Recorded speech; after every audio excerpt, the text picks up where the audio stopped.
한국과 일본 사이에는 시대가 변해도 깨지지 않는 것이 있습니다. 바로 한일전은 무조건 이겨야 한다는 것입니다. 역사적으로 첫 번째 한일전은 1954년 3월 7일 일본 도쿄에서 열린 스위스 월드컵 아시아 예선전이었습니다. 당시 한국 대표팀은 한국전쟁이 끝난 지 얼마 지나지 않았지만 일본을 5대1로 격파하는 놀라운 결과를 보여줬습니다. 그리고 한일전의 긴장감은 현재까지 이어지고 있죠.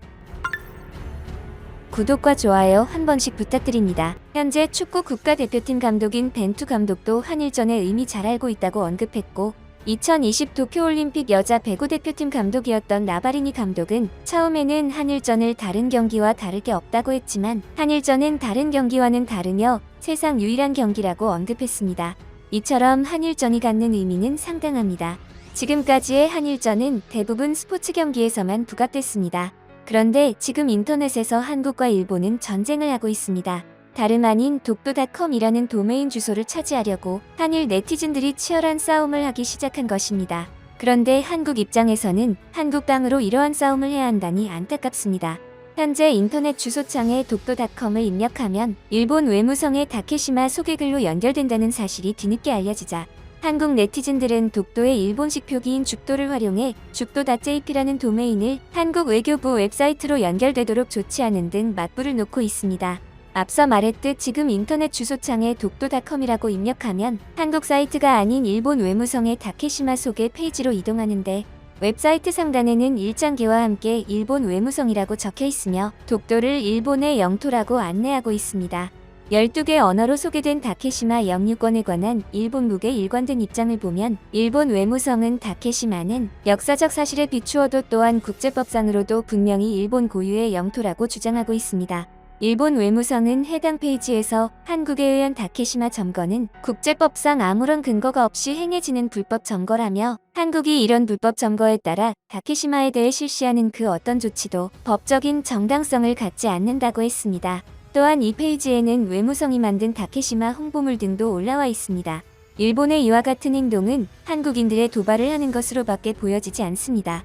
이에 한국 네티즌들은 일본 국가코드의 도메인 주소를 선점해 반격을 가하고 있습니다. 온라인 커뮤니티 클리앙에는 지난 15일 죽도.jp를 한국 외교부 홈페이지와 연결했다는 한 네티즌의 글이 게시됐습니다. 도메인 정보를 조회해보니 한국인처럼 보이는 익명의 등록자가 지난 15일 해당 도메인을 등록한 것으로 나타났습니다. 이 밖에도 다케시마.jp를 입력하면 한국 외교부가 독도를 홍보하는 유튜브 영상으로 이동합니다. 한국이 항상 독도 문제에 있어서 예민한 것은 일본이 항상 왜곡을 하며 한국 영토를 자신들의 영토로 만들기 때문입니다. 국가 간 영토 문제는 국가 안보에 직접적 영향을 미치므로 상당히 중요한 문제입니다.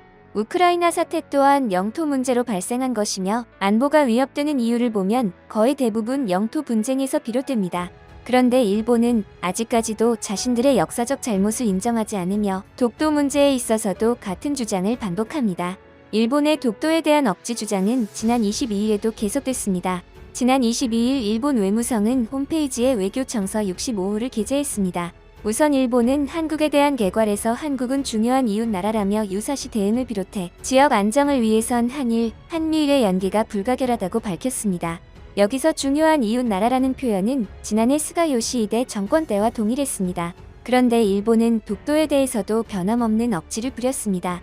일본은 독도를 다케시마라고 칭하며 역사적 사실에 비춰볼 때나 국제법상으로도 일본 고유의 영토라고 주장했으며 이어 2021년에도 조선인 노동자 문제와 위안부 문제, 다케시마 문제 등에 있어 일본 측이 수용할 수 없는 상황이 계속됐다고 설명했습니다. 특히 2018년 아베 신조 정권 당시 포함됐던 독도가 한국에 의해 불법 점거됐다는 내용은 이번에도 포함됐는데요.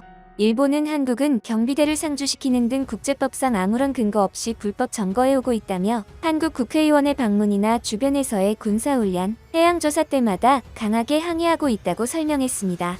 그런데 일본은 이날 독도뿐 아니라 쿠릴 열도도 자신들의 고유 영토라고 주장했습니다. 일본은 러시아와 쿠릴 열도를 놓고 소유권 다툼을 벌이고 있었는데 우크라이나 사태 발바로 쿠릴 열도가 일본의 영토라고 주장하고 있습니다. 일본이 이처럼 쿠릴 열도를 자신들의 영토라고 주장하자 러시아가 즉시 반발했습니다. 러시아는 일본과 영유권 분쟁 중인 일명 쿠릴 열도 전면 개발에 나설 계획이라 밝혔다고 로이터 통신이 25일 보도했습니다. 유리 트루트네프 러시아 부총리 겸 극동정권 대표는 이날 러시아 극동 지역 하바롭스크를 방문한 자리에서 일본이 우리가 불법 점유하고 있다고 거짓 주장하는 쿠릴 열도에 투자해 전면 개발할 것이라고 말했습니다. 따라서 러시아의 이번 발표로 러시아와 일본의 긴장은 더욱 고조될 것이라고 로이터는 전했습니다. 한편 영토 문제로 틀어질 대로 틀어진 러일 관계가 점점 더 악화되고 있습니다. 왜냐하면 일본의 사도광산 세계문화유산 등재가 점점 불투명해지고 있기 때문입니다. 일본은 이번 세계문화유산위원회를 통해 사도광산을 등재하려 했습니다. 특히 일본의 석학들과 한국의 반대에도 끝까지 진행하려 했는데요. 일단 오는 6월 19에서 30일 러시아 카잔에서 열릴 예정이었던 제45차 유네스코 세계유산위원회 개최가 기약 없이 미뤄질 것으로 보입니다. 21일 AFP 통신에 따르면 유네스코 고위 관계자는 AFP의 올해 세계유산위원회 의장국을 맡은 러시아 측이 세계유산위원회를 무기한 연기하자는 제안이 공식적으로 받아들여졌다고 말했습니다. 앞서 유네스코 주재 러시아 대사가 일본과 이탈리아 등 다른 세계유산위원회 위원국에 이러한 제안을 담은 서한을 보냈고 반대 의견이 나오지 않아 연기가 확정됐다고 이 관계자는 설명했습니다. 21개 위원국으로 이뤄진 세계유산위원회는 자문기구인 국제기념물유적협의회와 세계자연보전연맹이 제출한 심사 결과를 바탕으로 세계유산 등재 여부를 최종적으로 결정합니다. 한편 세계유산위원회 연기 결정으로 일본 니가타현 사도시에 있는 조선인 강제 노역 현장인 사도광산을 세계문화유산으로 등재하려는 일본 정부의 계획에도 차질이 생길 것으로 보이는데요. 일본 정부가 세계문화유산 후보로 공식 추천한 사도광산의 심사 일정이 지체 없이 진행된다면 내년 6에서 7월 열릴 제46차 세계유산위원회에서 최종 결정이 내려질 것이라는 관측에 무게가 실렸기 때문입니다. 러시아가 일방적으로 무기한 개최를 연기한 것에 더해 일본의 유네스코 사무총장을 역임한 일본의 원로가 사도광산의 등재를 위해서는 조선인 동원을 포함해 전체 역사를 설명해야 한다고 지적해 일본이 당황해하고 있습니다. 마스우라 고이치로 전 유네스코 사무총장은 추천 대상 기간 이후의 일이지만 사도광산에서 어느 정도의 조선인이 일했는지를 포함해 풀스토리를 정직하게 설명하고 전시하는 것으로 극복해야 한다고 강조했습니다. 또한 세계문화유산 등재는 위원국이 거의 만장일치가 되어야 등재될 수 있습니다. 하지만 한국의 완강한 반대와 사이가 급격하게 안 좋아진 러시아의 반대도 예상돼 일본의 사도광산 등재는 사실상 물거품이 돼버렸습니다. 그런데 러시아가 이처럼 일본을 견제하는 모습은 끝이 아니라 시작에 불과한 것처럼 보이는데요. 현재 러시아는 우크라이나뿐 아니라 아시아 태평양 지역에서도 불안감을 고조시키고 있습니다. 특히 러시아는 일본이 미국과 합동해상훈련을 확대할 경우 보복하겠다고까지 경고했습니다. 실제로 지난 12일 일본 해상자위대는 미국 항공모함 에이브러햄 링컨호와 동해 공해상에서 연합훈련을 실시했습니다. 이에 이틀 뒤 러시아는 태평양 함대 잠수함을 동원해 순항 미사일을 발사하며 대응하는 모습을 보였습니다. 이는 쿠릴 열도를 염두에 둔 것으로 보이는데요. 이처럼 러일 관계가 아슬아슬하게 이어지는 가운데 아베 전 일본 총리가 또다시 논란을 일으켰습니다. 우크라이나에서 조국을 지키기 위해 수많은 사람이 목숨을 걸고 싸우고 있다. 그러한 용기 있고 고귀한 희생 위에 나라가 지켜지고 있다는 것을 염두하고 조용히 참배했다. 아베 전 일본 총리가 21일 야스쿠니 신사를 참배하면서 우크라이나 사태를 거론한 것입니다. 침략 전쟁인 태평양 전쟁의 전범이 있는 야스쿠니 신사를 참배하면서 러시아의 침공에 맞서 싸운 우크라이나를 동급으로 비교한 것입니다. 21일 일본 언론 보도에 따르면 아베 전 총리는 참배 후 기자들과 만나 조국을 생각하고 가족의 앞날을 걱정하며 나라를 위해 산화한 영령에 대해 존경의 뜻을 표하기 위해 참배했다고 밝혔습니다.